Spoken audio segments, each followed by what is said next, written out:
Hello and welcome to Father's Day Special, where we explore the lives and stories of amazing dads. I'm your host Sohini, and today we have a special episode for Father's Day. Let's get started.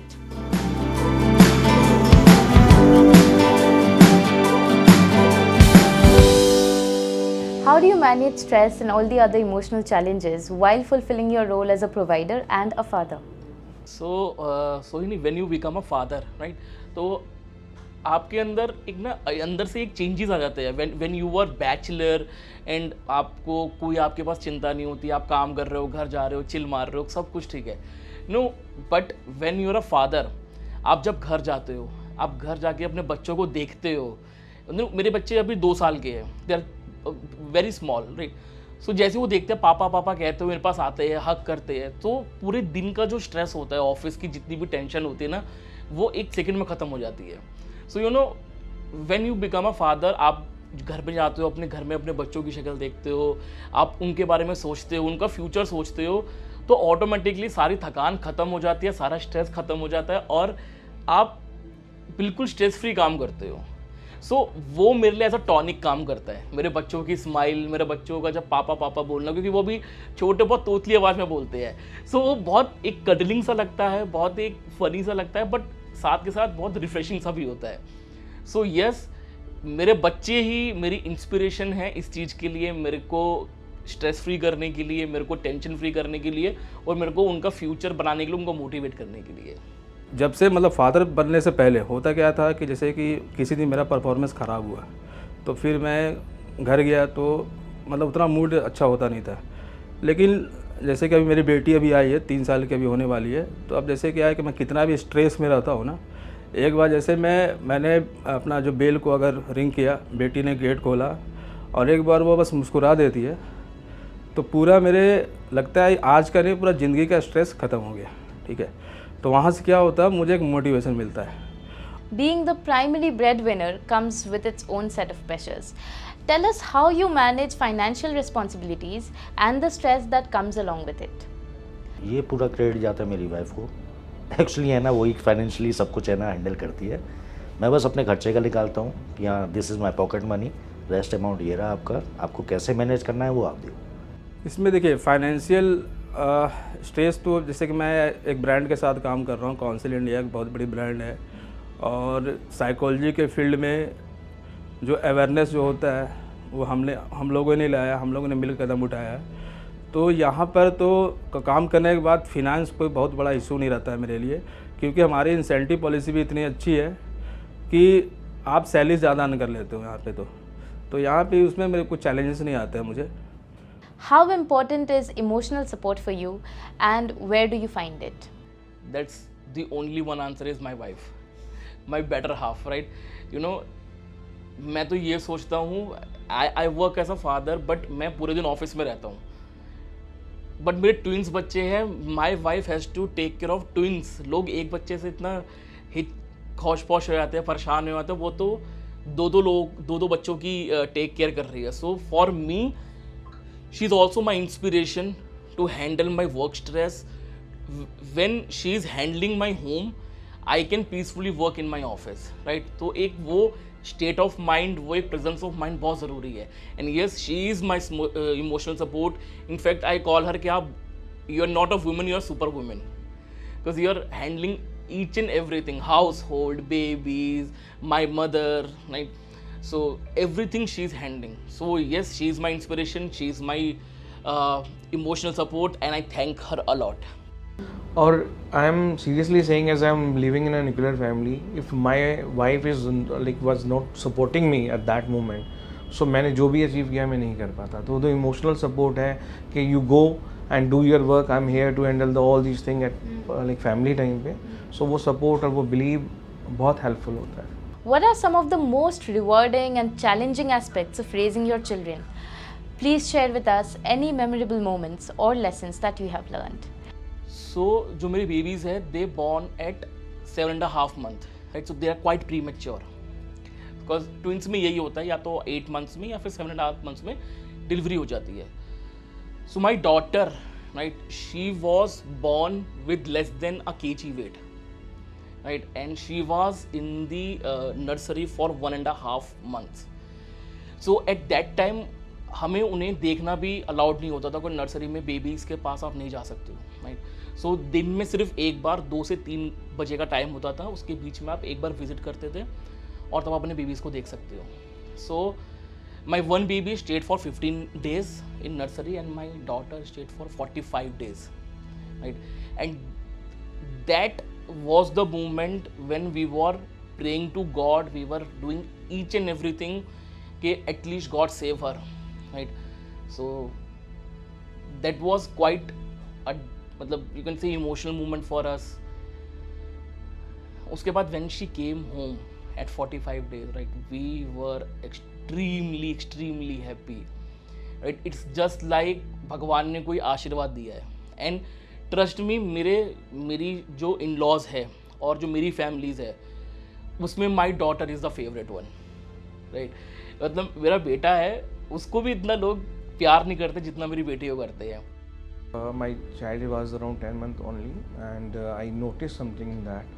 He was not responding to as a normal child do.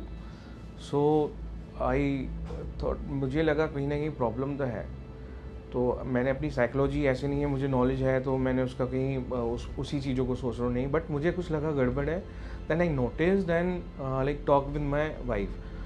मैंने wife को बोला कि मुझे doubt है कि इसको कुछ ना कुछ तो इशू है, but as now wife she is not aware about those thing कि प्रॉब्लम होती क्या है क्या नहीं है. कन्विंस करना उनको, ये बताना कि there is some problem, right? So it was very difficult for me. As being a father, it is very difficult to admit that thing to me as well कि मैं ये admit करूँ first. So उस चीज़ को understand करना, उस चीज़ को समझना, फिर convince करना उनको, फिर उसका आंसर ढूंढना कि उसके लिए क्या किया जा सकता है. Then I arranged some therapies and all, उसका assessment कराया, सब हल्का उसका minor level का border outline issue था, but now he is very perfectly fine. So the thing is कि एक फादर के लिए बड़ा डिफ़िकल्ट होता है चीज़ों को मैनेज करना अपने हैंड पे. बेशक वो शो नहीं करते होंगे.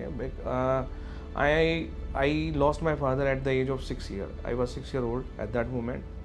सो एक मेरे लाइफ में वो मिस रहा है अटैचमेंट. बट जब वो मैं अभी अपने बच्चे के साथ टाइम स्पेंड करता हूँ ना, तो आई रिकॉल दोज थिंग्स. जब मैं छोटा था तो कहीं ना कहीं दिमाग में आता है, तो एक फील होता है कि देयर आर लाइक स्पेसेस. अगर पेरेंट्स की बात करूँ, मदर का अलग होता है स्पेस, फादर का अलग होता है. And I believe nobody can fill that space. Alternate में कोई नहीं कर सकता. चाहे वो मदर हो, फादर का रोल प्ले नहीं कर सकती, फादर और मदर का रोल प्ले, अपने की अलग अलग जगह है. बट येस, फादर थोड़े से ओपन नहीं होते हैं, थोड़े से हार्श होते हैं, जस्ट बिकॉज फैमिली में बैलेंस करके चलना होता है. सम इज़ लाइक फादर थोड़े हार्श रहते हैं, मदर थोड़ा प्यार करती हैं, तो बैलेंस हो जाता है. ये एक हमारा फैमिली को रन करने के एक प्रोसेस है. बट फादर को अगर मैं बोलूँ, इट्स लाइक अ कोकोनट. जो शैल होता है बहुत हार्ड होता है, लेकिन अंदर से बहुत सॉफ्ट होते हैं. वो अंदर से ही उतना वीक होता है, लेकिन वो कभी शो नहीं करते हैं, बिकॉज उनको अगर स्ट्रॉन्ग रहना है. अगर वो वीक हो गए तो फैमिली पूरा वीक हो जाता है. तो जब वो अराउंड 2 year का था, तो एक बार हम उसको पार्क में लेके गए. तो उस टाइम पे वो वॉक नहीं कर पाता था और बोल भी नहीं पाता था. तो उसने फर्स्ट टाइम वहाँ पे मम्मा बोला. वो उसने किसी से सुना या मोबाइल पे देखा, आई डोंट नो, बट उसने मम्मा बोला. तो वो चीज़ हमको सबसे ज़्यादा अच्छी लगी जब वो फर्स्ट टाइम उसने मम्मा बोला. तो मैं भी आफ्टर जॉब है ना 9-9:30 है ना घर पे पहुंचता हूँ. खाना वाना खाते हुए 10:30 हो ही जाता है.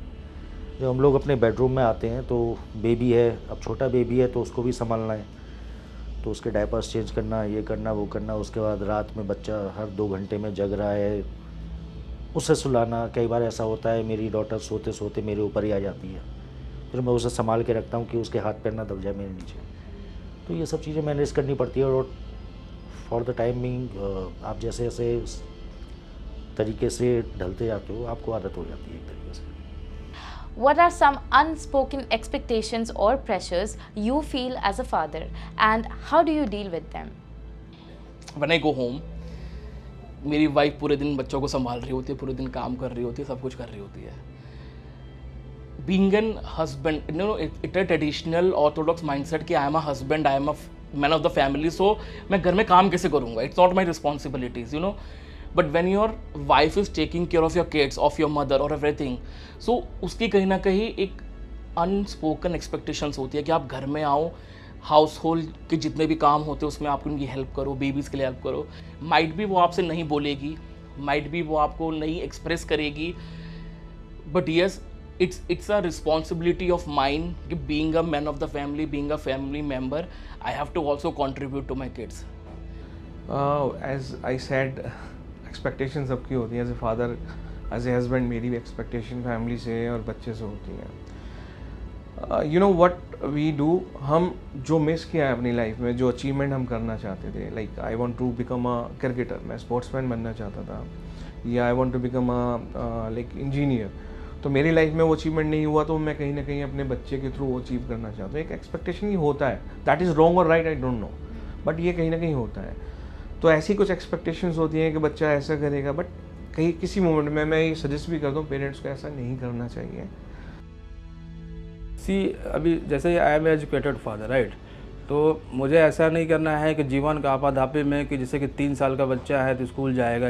अगर आप रिसर्च की बात करो तो फिनलैंड आप देखोगे, फिनलैंड एक ऐसा देश है जहाँ पे रिसर्च बहुत ज़्यादा होता है और टेक्नोलॉजी बहुत आगे है। वहाँ बच्चे क्लास 7 से, मतलब जब बच्चे 7 साल के हो जाते हैं तब वो स्कूल जाते हैं। तो वो सारा चीज़ को, तो क्योंकि मैं भी एडटेक में हूँ, एजुकेशन लाइन में हूँ, तो मैं वो भली बात ही समझता हूँ। एज यू आस्क दैट के फादर और जो बच्चे हैं उनका रिलेशन अच्छा नहीं है आज की डेट में, या उनको लगता है बच्चों को कि फादर उनसे प्यार नहीं करते। सो अकॉर्डिंग टू मी, और मेरा जो एक्सपीरियंस है, ऐसा नहीं है। Fathers do love a lot. Problem यही है कि फादर मोस्टली टाइम अपने ऑफिस निकल जाते हैं सुबह टाइम से, शाम को लेट आवर्स में जाते हैं।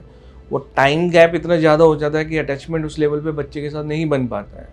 बट इट डजंट मीन कि उसकी केयर नहीं करते। Why they are going, they are not going for them, him, his like उसके लिए हिमसेल्फ, कभी अपने लिए नहीं गया है वो गया किसके लिए? For his family. और जब वो उस अर्निंग में जाता है, वहाँ पर एक प्रेशर वहाँ पर भी वो फील कर रहा होता है, फेस कर रहा होता है, और उस प्रेशर के साथ वो घर पे भी आता है, लेकिन वो प्रेशर कभी शो नहीं करता। आज उसको कितनी डांट पड़ी है, या आज उसको बॉस से ये बोला गया है नहीं किया तो निकाल दोगे नौकरी से, वो प्रेशर घर पे लेके जाता है, लेकिन बताता नहीं है उसको क्या प्रॉब्लम आ रही है।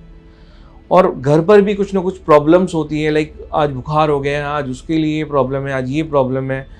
वो सारी चीज़ें मैनेज करता है, लेकिन कभी एक्सप्रेस नहीं करता है दोस्त थिंग कि उसकी फीलिंग क्या है उन चीज़ों को लेके। लव अटैचमेंट जो हम बात कर रहे हैं, उन चीज़ों को कभी एक्सप्रेस नहीं कर पाता है। अब इट इज़ जस्ट बिकॉज, जहाँ तक मुझे लगता है, we never taught from like previous generation से ऐसे ही चलता रहा है कि फादर रिस्पॉन्सिबल है इस चीज़ के लिए, मदर टेक केयर करेगा बच्चे का, दैट्स ऑल। लेकिन we need to talk on this कि फादर भी बच्चों से बहुत प्यार करते हैं, और हमें ये आने वाली जनरेशन को एक सीखना पड़ेगा, सिखाना पड़ेगा कि इस पे बात करनी चाहिए। यहाँ पे जितने भी फादर हैं जो इस वीडियो को देख रहे हैं, वो इस बात से रिलेट कर पाएंगे कि जब आप अपने बच्चों को अपने हाथ से खिलाते हो ना, that is the very precious moment for you. In fact sometimes I said to my wife कि you know you are more luckier than me. At least आप बच्चों को बड़ा होते हुए देखते रहे हो, सुबह से शाम तक आप उनके साथ रहते हो।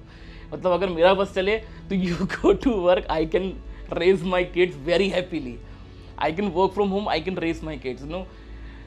बट यस, अपने बच्चों को बड़ा होता हुआ देखना is very very very good.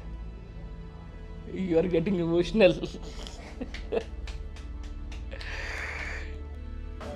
Obviously feel तो होता है, और कहीं ना कहीं ये जो मोमेंट है, ये जो टाइम है, वापस नहीं आएगा। इसी दौरान में बच्चा बड़ा भी हो जाएगा। But what I believe that कि मुझे ऐसा नहीं लगता कि मैं यहाँ किसी एज ए एम्प्लॉय काम कर रहा हूँ। आई मीन आई बिलीव कि मेरा जो काम है मैं उसकी ऑनरशिप लेता हूँ, और ऑनरशिप लाइक कि मुझे जो भी रिस्पॉन्सिबिलिटी दी गई है या जो भी मैं काम कर रहा हूँ उसको अपना समझ के 100% करता हूँ। Sometimes I got good number, sometimes not, तो वो एक चलता रहता है, बैलेंस करने के लिए मैनेज कर लेते हैं। बट द पॉइंट इज़, ऐसा नहीं है कि मैं सिर्फ ऑफिस को काम दे रहा हूँ, मतलब टाइम दे रहा हूँ, और अपनी लाइफ, अपनी पर्सनल लाइफ में नहीं दे रहा हूँ।